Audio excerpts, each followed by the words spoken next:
Why can't regular black girl and black girl luxury be synonymous things? But it's not quirky or cute to just be toxic just for the sake of being toxic. It's not cute, babe. You're a victim. Why are we still trying to get surgery to look like an ant? To be shaped like the Michelin Man with a snatched waist? Hey guys, it's Cam. Welcome back to my channel.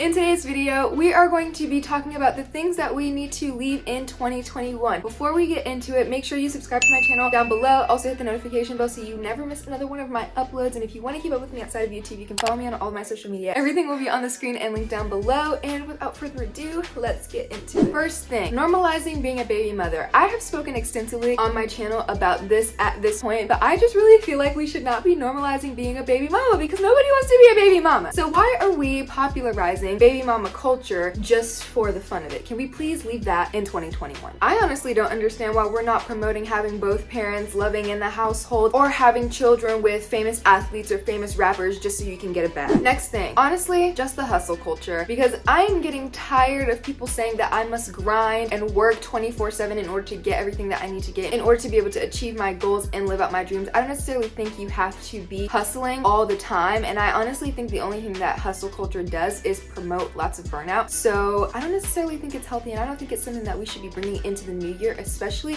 if people are supposedly focused on self-care and taking care of themselves, not only mentally, but physically, emotionally, spiritually, all of the aspects. Next thing, insane, unrealistic beauty standards. I've talked about this so much on my channel. I actually just did a whole video about Sweetie and Pretty Privilege. If you want to see it, I'll link it up in the cards and down below for you guys to check that out. But I think social media honestly messes up our perception of ourselves and others, and the fact that we're constantly seeing people that are deemed as attractive and are seen as being gorgeous, it really skews our perception of what being normal or looking average is. I don't necessarily think everybody has to be considered pretty or drop dead gorgeous in order for people to just exist, especially on the internet. I don't think everybody's gonna have that level of attractiveness, but I think we should instead normalize people looking like regular people and looking average, because I think most people look average anyway. And the fact that influencers and celebrities really play into this whole unrealistic beauty standards narrative almost makes me feel like they understand the role that beauty standards play in our society, and they want to continue to separate themselves from regular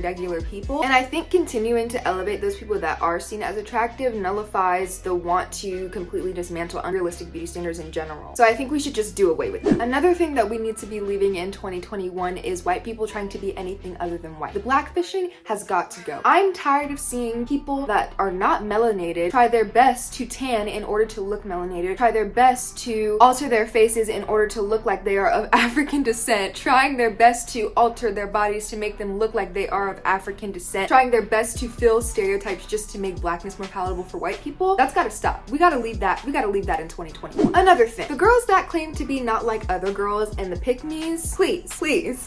I feel like the pick-me thing started as a way to call out other women for their internalized misogyny and trying to perpetuate misogyny onto other women. And I think at this point, people are just using that term to hate on women. It's also something that I've seen become weaponized in order to be able to humble women, especially black women, and be able to put women in their place. This is geared more towards the black community, but every style is not protective. Y'all are just using it to cover up your hair because you hate it and want nothing to do with it. That protective style is not doing nothing for you because your hair has been the same length since 2006, sis. Let's be clear about that. Miss girl.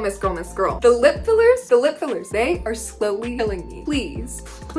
These lip fillers got y'all up here looking like dude from Monsters Inc. And half of the time, it doesn't even look good on most of you, and you're only doing it in order to fulfill some sort of beauty standard, playing to beauty standards, which everybody is claiming that they want to be dismantled, but y'all continue to play up to them. You're only doing it to get certain attention, male gaze. You're only doing it in order to emulate blackness because that's the trend right now, and it doesn't look good, and it's not cute. Please, hang it up. Body positivity is not body positive. I do not care. Just let it go, because I actually feel like it's the furthest thing from body positivity, because y'all will pick on anybody regardless of their body type for the way that their body looks, whether they're skinny, whether they're fat, whether they're slim, thick, whether they're tall, especially when it comes to black women. And it's getting out of hand. Like, it's really too much. I'm gonna make a whole video about this at some point, but y'all love to preach body positivity and then not actually be body positive, and that's something that I feel like is getting extremely tired. Girl, this is a long one, but texture police policing, the texture policing. Actually, if we're gonna be completely honest, the whole natural hair movement has just gone fully and completely toxic, because if it's not shaming literally any style a black girl chooses to do on her hair, they're either talking about something else, like whether it's too tight and that's why they ain't got no edges. And on top of that, you have product shaming, and then the whole icing on the cake is just debating people's actual textures, like telling 4C girls that they're not actually 4C because of a clip or a photo that you saw for a second on the internet. Like, how are you gonna tell somebody what their hair texture is just based off of a clip when you're not the one who has to deal with their hair every day, when you're not the one that's living in their body and growing that type of hair out of your scalp? Yeah, just throw it all away. Okay. Stan culture needs to go. The worshiping and ass kissing that people do for celebrities is disgusting. Like, please go and touch the grass and work on your personal relationships. I just feel like stan culture has justified parasocial relationships, which can be extremely damaging, especially for young people that don't really understand that celebrities are not their friends. This might be a little bit unpopular, but as much as y'all seem to hate cancel culture, some people just don't deserve platforms. Can we please leave women alone in 2022? Like, women cannot do anything, particularly black women and black girls. We cannot do anything without somebody having something to say about it. You can't be fat, skinny, you can't be average or slim, thick, you can't be ugly, you can't be hella cute, you can't be nothing. You can't wear your natural hair, you can't wear wigs, any of it. And in the case of black girls, people always have a problem or something to say with the way that we act as if we are a monolith when we are not. And it's really annoying because people will treat you as a stereotype even if you aren't anywhere close to being one.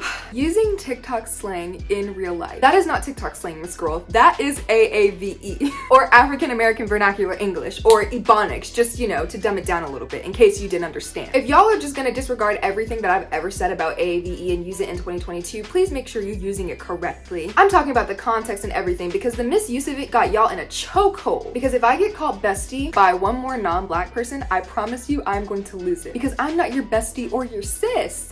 I think we should do away with labeling people as any type of ism or phobic if they respectfully disagree with your lifestyle or worldview, because I think it trivializes the actual cases of discrimination and violence towards the victim, and it continues to make these words hold less and less weight because y'all are using them too frequently and in every case or situation or scenario to describe someone that just doesn't agree with you. None of it makes sense. Like, please make it make sense. The romanticization of toxic relationships or just being a toxic person in general. I get it. Everyone has toxic traits, but it's not quirky or cute to just be toxic just for the sake of being toxic. It's not cute, babe. You're a victim. BBL fashion, plastic surgery in general, but mainly BBLs, because why are we still trying to get surgery to look like an ant, to be shaped like the Michelin Man with a snatched waist? I think that BBL fashion has wreaked havoc on our society in 2021, specifically the girlies that are trying to look like Instagram baddies, or that are trying to play up to an aesthetic, or trying to base their entire aesthetic off of being a curvy girl or being a girl that has a BBL type of body. That stuff is not cute. Like, where are you even gonna wear that to? Tell me, what is the appropriate event to wear some of these outfits to? Can we please just get rid of sensitivity on social media? People get so butthurt. I'm talking will drag you, will slander you, will trash on your name if you disagree with something that they might believe in, especially over there on TikTok. Comments are ruthless.